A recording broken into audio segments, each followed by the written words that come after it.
Everyone, welcome back to another vlog. Hope ಎಲ್ಲರೂ ಚೆನ್ನಾಗಿದ್ದೀರಾ ಅಂದ್ಕೊಂಡು ವಿಡಿಯೋನ ಸ್ಟಾರ್ಟ್ ಮಾಡ್ತಾ ಇದ್ದೀನಿ. ಆ್ಯಂಡ್ ಇದು ಇಂಡಿಯಾ ಟು ಕೆನಡಾ ಟ್ರಾವೆಲಿಂಗ್ ಬ್ಲಾಗ್ನ ಕಂಟಿನ್ಯೂಷನ್ ವಿಡಿಯೋ. ಆ್ಯಂಡ್ ಪಾರ್ಟ್ 1 ಯಾರ್ಯಾರು ಹೋಗಿನ್ನೂ ನೋಡಿಲ್ಲ, ಲಿಂಕನ್ನು ಡಿಸ್ಕ್ರಿಪ್ಷನ್ ಬಾಕ್ಸಲ್ಲಿ ಮೆನ್ಷನ್ ಮಾಡಿರ್ತೀನಿ, ಹೋಗ್ಬಿಟ್ಟು ಚೆಕ್ ಮಾಡಿ.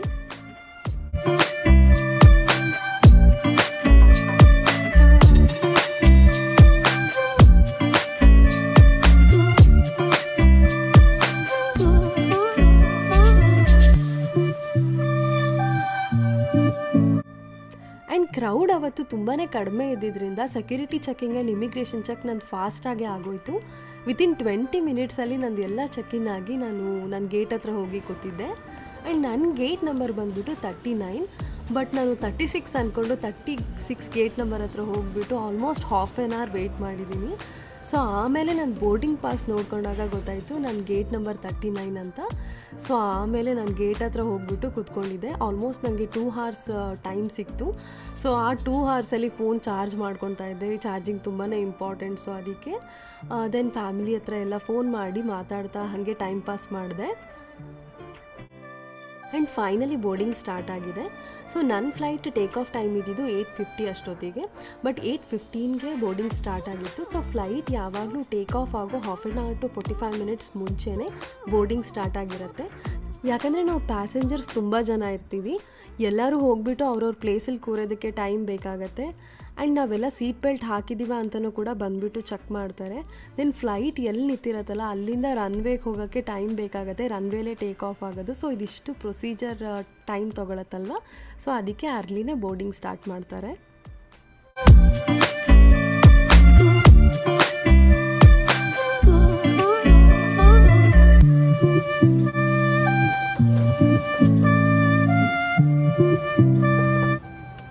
ನಾನಿವಾಗ ನನ್ನ ಸೀಟಲ್ಲಿ ಕೂತಿದ್ದೀನಿ. ಸೊ ನನ್ನ ಹಿಂದೆ ಇರೋರೆಲ್ಲ ಅವ್ರ ಸೀಟಲ್ಲಿ ಹೋಗಿ ಕೂರೋ ತನಕ ನಾನು ವೆಯ್ಟ್ ಮಾಡಬೇಕಾಗತ್ತೆ. ದೆನ್ ಸ್ವಲ್ಪ ಹೊತ್ತು ವೀಡಿಯೋಗೆಲ್ಲ ಕ್ಲಿಪ್ಪಿಂಗ್ಸ್ ತೊಗೊಂಡೆ ಕೂತ್ಕೊಂಡ್ಬಿಟ್ಟು. ಆ್ಯಂಡ್ ಅದಾದಮೇಲೆ ನನ್ನ ಫ್ಯಾಮಿಲಿ ಜೊತೆಗೆ ವೀಡಿಯೋ ಕಾಲ್ ಸ್ಟಾರ್ಟ್ ಮಾಡಿದೆ. ಯಾಕಂದರೆ ಇದು ನನ್ನ ಫಸ್ಟ್ ಎಕ್ಸ್ಪೀರಿಯನ್ಸ್ ಆಗಿರೋದ್ರಿಂದ ಎಕ್ಸೈಟ್ಮೆಂಟ್ ಇರುತ್ತಲ್ವ, ಫ್ಯಾಮಿಲಿ ಜೊತೆಗೆ ಶೇರ್ ಮಾಡ್ಕೊಬೇಕು ಅಂತ. ಸೊ ಅದಕ್ಕೆ ನಮ್ಮಮ್ಮ, ನಮ್ಮ ಅಕ್ಕ, ನನ್ನ ಕಸಿನ್ಸಿಗೆಲ್ಲ ಕಾಲ್ ಮಾಡಿಬಿಟ್ಟು ಯಾವ್ಯಾವ ಥರ ಇರುತ್ತೆ ಅಂತ ತೋರಿಸ್ತಾ ಇದ್ದೆ. And finally flight take of ಆಗೇ ಬಿಡ್ತು. ಒಂದು ಕಡೆ ಭಯನೂ ಅನ್ನಿಸ್ತಾಯಿತ್ತು, ಇನ್ನೊಂದು ಕಡೆ ಬೇಜಾರು ಅನ್ನಿಸ್ತಾಯಿತ್ತು. ಸೊ ಫ್ಯಾಮಿಲಿನೆಲ್ಲ ಬಿಟ್ಟೋಗ್ತಾ ಇದ್ದೀನಿ, ಮತ್ತೆ ಯಾವಾಗ ಬರ್ತೀನೋ ಅಂತ ಒಂದು ಕಡೆ ಬೇಜಾರಾಗ್ತಾಯಿದ್ರೆ, ಇನ್ನೊಂದು ಕಡೆ ಇಷ್ಟು ಹೈಟಿಂದ ನಾವು ಕೆಳಗೆ ನೋಡಿದಾಗ ಭಯ ಆಗೇ ಆಗುತ್ತೆ. ಆ್ಯಂಡ್ ಆ ಭಯನ ಯಾರ ಜೊತೆಗಾದರೂ ಶೇರ್ ಮಾಡ್ಕೊಳ್ಳೋಣ ಅಂದರೆ ಅಕ್ಕಪಕ್ಕದಲ್ಲೂ ಕೂಡ ಯಾರೂ ಇರಲಿಲ್ಲ. ಆ್ಯಂಡ್ ಅಟ್ಲೀಸ್ಟ್ ಒಂದು ಟೆಕ್ಸ್ಟ್ ಮಾಡೋಣ ಇಲ್ಲ ಒಂದು ಕಾಲ್ ಮಾಡಾದರೂ ಶೇರ್ ಮಾಡ್ಕೊಳ್ಳೋಣ ಅಂದರೂ ಅದಂತೂ ಇಂಪಾಸಿಬಲ್. ಸೊ ಎಲ್ಲ ಒಂಥರ ಮಿಕ್ಸ್ಡ್ ಫೀಲಿಂಗ್ಸ್ ಅನ್ನಿಸ್ತಾ ಇತ್ತು. ಆ್ಯಂಡ್ ಟೇಕ್ ಆಫ್ ಆಗಿದ್ದು ಒಂದು 10 ಮಿನಿಟ್ಸಿಗೇ ಮಿಂಚು ಸ್ಟಾರ್ಟ್ ಆಗಿಬಿಡ್ತು. ನಂಗೆ ಹಾರ್ಟ್ ಬೀಟೇ ಜಾಸ್ತಿ ಆಗಿಬಿಟ್ಟಿತ್ತು. ವೆದರಲ್ಲಿ ಏನಾದರೂ ಚೇಂಜ್ ಆಗಿದೆಯಾ, ಏನಾದರೂ ಪ್ರಾಬ್ಲಮ್ ಆಗಿಬಿಡತ್ತಾ ಅಂತ. ಆ್ಯಂಡ್ ಅದಾಗಿದ್ದು ಒಂದು 5 ಮಿನಿಟ್ಸಿಗೇ ನಾರ್ಮಲ್ ಆಯಿತು. ಯಾಕಂದರೆ ನಾವು ಮೋಡಗಳ ಮೇಲೆ ಟ್ರಾವೆಲ್ ಮಾಡೋದ್ರಿಂದ ಅಷ್ಟು ಮಳೆ, ಗುಡುಗು, ಮಿಂಚುಗೇನು ಎಫೆಕ್ಟ್ ಆಗಲ್ಲ. ಬಟ್ ಏನಂದರೆ take off time and landing ಟೈಮಲ್ಲಿ ಮಾತ್ರ ತೊಂದರೆ ಆಗೋದು. ಆ್ಯಂಡ್ ಸ್ವಲ್ಪ ಹೊತ್ತಾದಮೇಲೆ ನನಗೆ ಹೆಡ್ಏಕ್ ಸ್ಟಾರ್ಟ್ ಆಗಿಬಿಡ್ತು, ನಿದ್ದೆನೂ ಬರ್ತಾಯಿತ್ತು. ಆ್ಯಂಡ್ ಒಬ್ಬರೇ ಟ್ರಾವೆಲ್ ಮಾಡಬೇಕಾದ್ರೆ ಆ ಕಾನ್ಷಿಯಸ್ನೆಸ್ ಇದ್ದಾಗ ನಿದ್ದೆ ಬಂದ್ರೂ ನಿದ್ದೆ ಮಾಡೋಕ್ಕಾಗಲ್ಲ.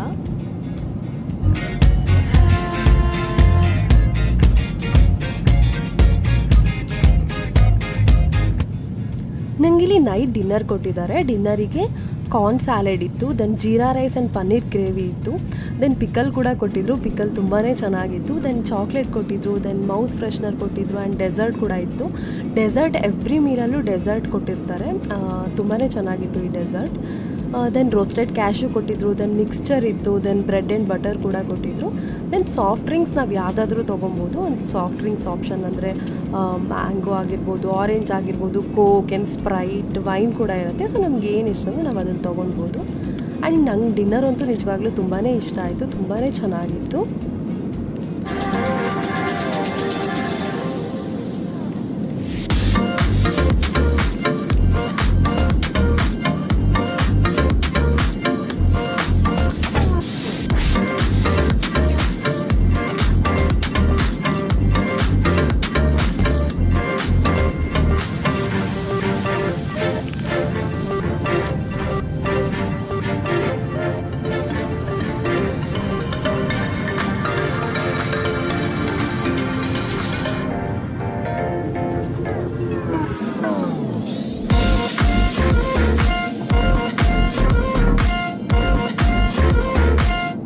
ಆ್ಯಂಡ್ ಫೈನಲಿ ದುಬೈ ಬಂದೇ ಬಿಡ್ತು. ನಾವು 11:30ಗೆ ದುಬೈ ರೀಚ್ ಆಗಬೇಕಿತ್ತು, ಬಟ್ ಹಾಫ್ ಆನ್ ಅವರ್ ಮುಂಚೆನೇ ಫ್ಲೈಟ್ ಲ್ಯಾಂಡ್ ಆಗಿದೆ. ಆ್ಯಂಡ್ ಮೇಲಿಂದ ಸಿಟಿ ವ್ಯೂ ತುಂಬ ಚೆನ್ನಾಗಿ ಕಾಣಿಸ್ತಾ ಇತ್ತು. ಆ್ಯಂಡ್ ಡೇ ಟೈಮ್ ಆಗಿದ್ದರೆ ಮೇ ಬಿ ಅಷ್ಟು ಚೆನ್ನಾಗಿ ಕಾಣಿಸ್ತಾ ಇರಲ್ಲ ಅನಿಸುತ್ತೆ, ಓನ್ಲಿ ವೆಹಿಕಲ್ಸ್ ಓಡಾಡೋದಾಗಿರ್ಬೋದು, ಗ್ರೀನ್ ಆ್ಯಂಡ್ ಬಿಲ್ಡಿಂಗ್ಸ್ ಅಷ್ಟೇ ಕಾಣಿಸುತ್ತೆ. ಬಟ್ ನೈಟ್ ಆಗಿದ್ರಿಂದ ಲೈಟ್ ಇರುತ್ತಲ್ಲ, ಸೊ ಸೂಪರಾಗಿ ಕಾಣಿಸ್ತಾ ಇತ್ತು ಸಿಟಿ ವ್ಯೂ ಮೇಲಿಂದ.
ಕೆನಡಾ ಏರ್ಪೋರ್ಟಿಗೆ ಎಂಟರ್ ಆಗಿದ ತಕ್ಷಣ ಫಸ್ಟು ನಮಗೆ ಸೆಕ್ಯೂರಿಟಿ ಚೆಕ್ ಇನ್ ಇರುತ್ತೆ. ಅದಾದಮೇಲೆ ನಾವು ನಮ್ಮ ಗೇಟ್ ಹತ್ರ ಹೋಗಬೇಕು. ನಂಗೆ ಬೆಂಗಳೂರಲ್ಲಿ ದುಬೈ ಫ್ಲೈಟಿಗೆ ಗೇಟ್ ನಂಬರ್ ಮೆನ್ಷನ್ ಮಾಡಿದರು, ಬಟ್ ನಂಗೆ ದುಬೈಯಲ್ಲಿ ಗೇಟ್ ನಂಬರ್ ಮೆನ್ಷನ್ ಮಾಡಿರಲಿಲ್ಲ. ಸೊ ಅಲ್ಲೇ ಎಮಿರೇಟ್ ಸ್ಟಾಫ್ ಇರ್ತಾರೆ, ಅವ್ರಿಗೆ ಕೇಳಿದಾಗ ಎ ಅಂತ ಹೇಳಿದ್ರು. ಸೊ ನನ್ನ ಗೇಟಿಗೆ ಹೋಗಬೇಕಂದ್ರೆ ಬಸ್ಸಲ್ಲಿ ಹೋಗಬೇಕಿತ್ತು. ಸೊ ನಾನು ಬಸ್ಸಲ್ಲಿ ನನ್ನ ಗೇಟಿಗೆ ಹೋಗ್ತಾ ಇದ್ದೀನಿ. ಎಮಿರೇಟ್ಸ್ ಫ್ಲೈಟ್ನ ಹೆಡ್ ಕ್ವಾರ್ಟರ್ ಬಂದುಬಿಟ್ಟು ದುಬೈಯಲ್ಲಿರೋದು. ನೀವು ಇಲ್ಲಿ ನೋಡ್ತಾ ಇರ್ಬೋದು, ಎಮಿರೇಟ್ಸ್ ಆಫೀಸ್ ಕಾಣಿಸ್ತಾ ಇದೆ.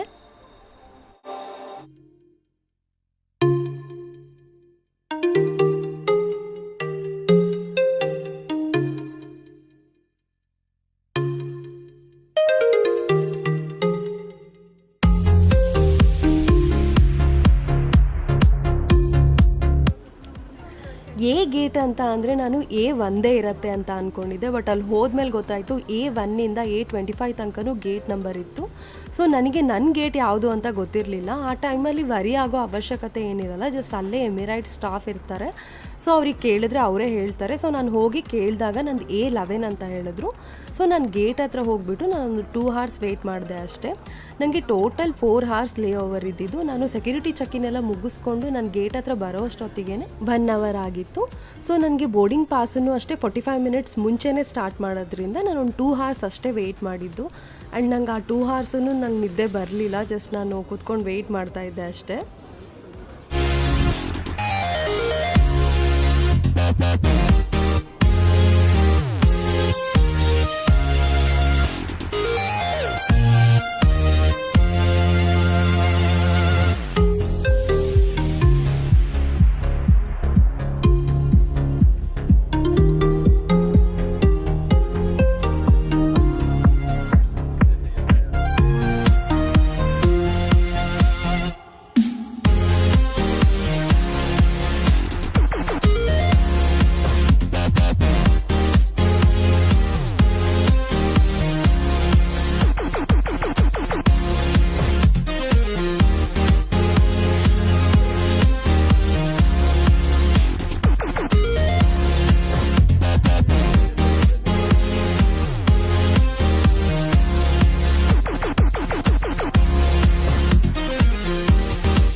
ನಾನು ಬೆಂಗಳೂರಿಂದ ಸ್ಟಾರ್ಟ್ ಆಗಿಬಿಟ್ಟು ದುಬೈಗೆ ಬರೋ ತನಕನೂ ನಂಗೆ ನಿದ್ದೆ ಬಂದಿರಲಿಲ್ಲ. ಬಟ್ ದುಬೈ ಫ್ಲೈಟ್ ಹತ್ತಿದ ತಕ್ಷಣ ಎಷ್ಟು ನಿದ್ದೆ ಬರ್ತಾಯಿತ್ತು ಅಂದರೆ ಈ ಕ್ಲಿಪ್ಪಿಂಗ್ಸನ್ನೆಲ್ಲ ನಾನು ತೂಗುಡ್ಸ್ಕೊಂಡು ತೊಗೊಂಡಿರೋದು.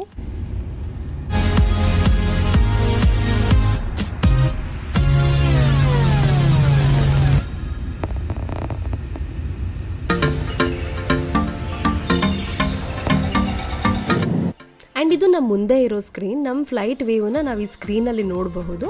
ಆ್ಯಂಡ್ ಇವಾಗ ಫ್ಲೈಟ್ ಟೇಕ್ ಆಫ್ ಆಗ್ತಾ ಇದೆ.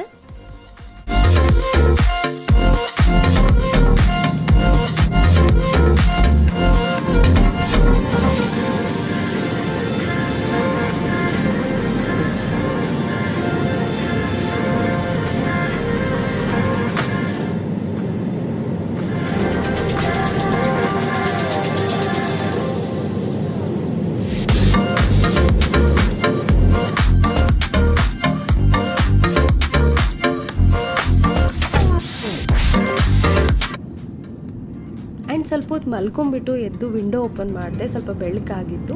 ಆ್ಯಂಡ್ ಅರ್ಲಿ ಮಾರ್ನಿಂಗೇ ಬ್ರೇಕ್ಫಾಸ್ಟ್ ಕೊಟ್ಟಿದ್ದಾರೆ. ಆ್ಯಂಡ್ ನೀವು ಇಲ್ಲಿ ನೋಡ್ತಾ ಇರ್ಬೋದು ಸ್ಪೂನ್ ಆ್ಯಂಡ್ ಫೋರ್ಕನ್ನೆಲ್ಲ ಈ ಥರ ಪ್ಯಾಕ್ ಮಾಡಿಬಿಟ್ಟು ಕೊಟ್ಟಿದ್ರು, ಟಿಶ್ಯೂನು ಇತ್ತು ಅದ್ರ ಜೊತೆಗೆ. ದೆನ್ ಇಲ್ಲಿ ಬ್ರೇಕ್ಫಾಸ್ಟಿಗೆ ಕ್ರೊಸ್ಯಾಂಟ್ ಕೊಟ್ಟಿದ್ದಾರೆ, ದೆನ್ ಶಾವಿಗೆ ಉಪ್ಪಿಟ್ಟಿತ್ತು ಆ್ಯಂಡ್ ಅದ್ರ ಜೊತೆಗೆ ಏನೋ ಗ್ರೇವಿ ಕೊಟ್ಟಿದ್ರು, ಚೆನ್ನಾಗಿತ್ತು. ದೆನ್ ಫ್ರೂಟ್ ಸ್ಯಾಲೆಡ್ ಕೂಡ ಕೊಟ್ಟಿದ್ದಾರೆ. ಆ್ಯಂಡ್ ನಿಮಗೆ ಹೇಳಿದ್ದೆ ನಾನು ಪ್ರತಿ ಮೀಲಿಗೂ ಡೆಸರ್ಟ್ ಕೊಡ್ತಿದ್ರು ಅಂತ. ಆ್ಯಂಡ್ ಈ ಡೆಸರ್ಟ್ ನಂಗೆ ಅಷ್ಟೊಂದು ಇಷ್ಟ ಆಗಲಿಲ್ಲ. ದೆನ್ ಬಿಸ್ಕೆಟ್ ಥರ ಏನೋ ಕೊಟ್ಟಿದ್ರು. Then honey and oats bar ಇತ್ತು. ಆ್ಯಂಡ್ ಈ ಬಾರ್ ಅಂತೂ ತುಂಬಾ ಚೆನ್ನಾಗಿತ್ತು. ಆ್ಯಂಡ್ ಬಟರ್ ಆ್ಯಂಡ್ ಜಾಮ್ ಕೊಟ್ಟಿದ್ರು, ಜಾಮ್ ಥರ ಏನೋ ಸ್ಟ್ರಾಬೆರಿ ಫ್ಲೇವರಲ್ಲಿತ್ತು, ಮೇ ಬಿ ಕ್ರೊಸ್ಯಾಂಟ್ ಜೊತೆಗೆ ತಿನ್ನೋಕೆ ಅನಿಸುತ್ತೆ. ಸೊ ನನಗಂತೂ ಕೊಟ್ಟಿದ್ದ ಪ್ರತಿಯೊಂದು ಮೀಲು ತುಂಬಾ ಚೆನ್ನಾಗಿತ್ತು. ಸೊ ನನಗೆ ಪ್ರತಿಯೊಂದು ಮೀಲು ತುಂಬಾ ಇಷ್ಟ ಆಯಿತು.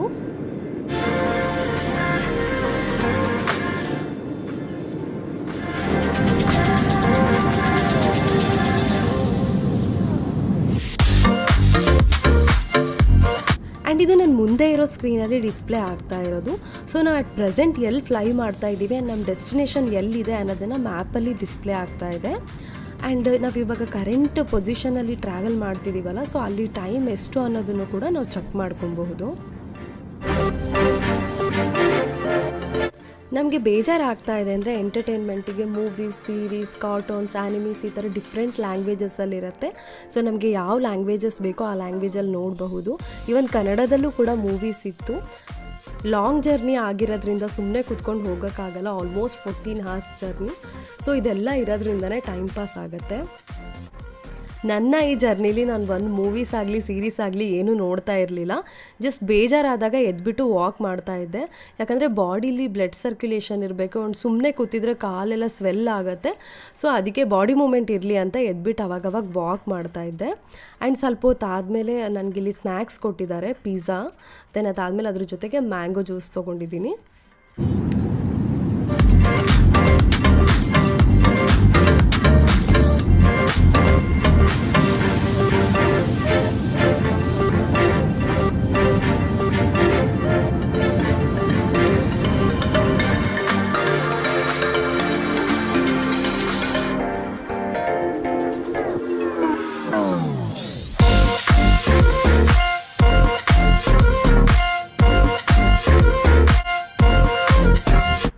ಆ್ಯಂಡ್ ನಾವು ಫ್ಲೈ ಮಾಡ್ತಿರೋ ಪ್ರೆಸೆಂಟ್ ಪ್ಲೇಸಲ್ಲಿ ಡೇ ಆಗಿದ್ರೂ ವಿಂಡೋ ಓಪನ್ ಮಾಡೋಕ್ಕೆ ಬಿಡಲ್ಲ. ಯಾಕಂದರೆ ಸ್ವಲ್ಪ ಜನ ಮಲಗಿರ್ತಾರೆ, ಇನ್ನು ಸ್ವಲ್ಪ ಜನ ಸ್ಕ್ರೀನ್ ನೋಡ್ತಾ ಇರ್ತಾರೆ. ಸೊ ಅವ್ರಿಗೆ ಡಿಸ್ಟರ್ಬ್ ಆಗಬಾರ್ದು ಅಂತ ವಿಂಡೋನ ಕ್ಲೋಸೇ ಮಾಡಿಸಿರ್ತಾರೆ. ಓಪನ್ ಮಾಡಬೇಕಂದ್ರೆ ಒಂದು 2 minutes ಓಪನ್ ಮಾಡಿ ನೋಡ್ಬೋದು ಅಷ್ಟೇ. ತುಂಬ ಹೊತ್ತು ಓಪನ್ ಮಾಡಿದ್ರೆ ಅವರೇ ಬಂದುಬಿಟ್ಟು ಕ್ಲೋಸ್ ಮಾಡಿಸ್ತಾರೆ.